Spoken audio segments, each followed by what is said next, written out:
सत्य पालन का परिणाम क्या होता है?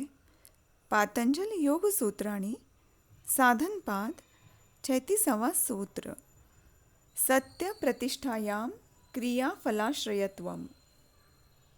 सूत्रार्थ: जब साधक सत्य में पूर्ण रूप से स्थित हो जाता है तब उसके द्वारा किए गए कर्मों के फल स्वतः ही प्राप्त होते हैं।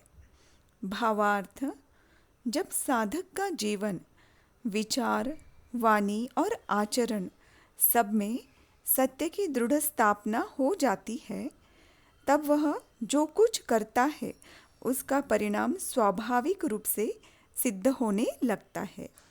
उसे अपने कर्मों के परिणाम के लिए अलग से प्रयास करने की भी आवश्यकता नहीं होती है।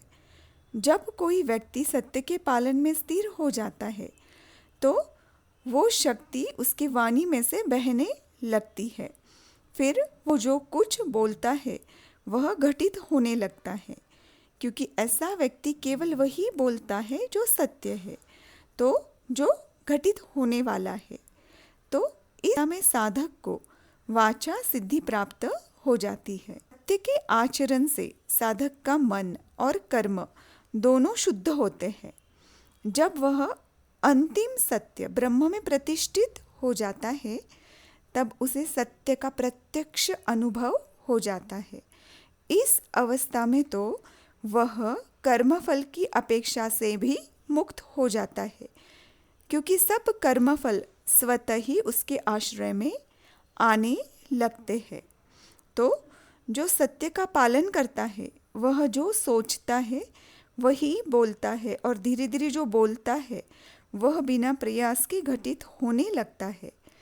ऐसे व्यक्ति के जीवन में शांति, संतोष, आनंद, समृद्धि, भौतिक और आध्यात्मिक सब कुछ सहज रूप से आने लगता है।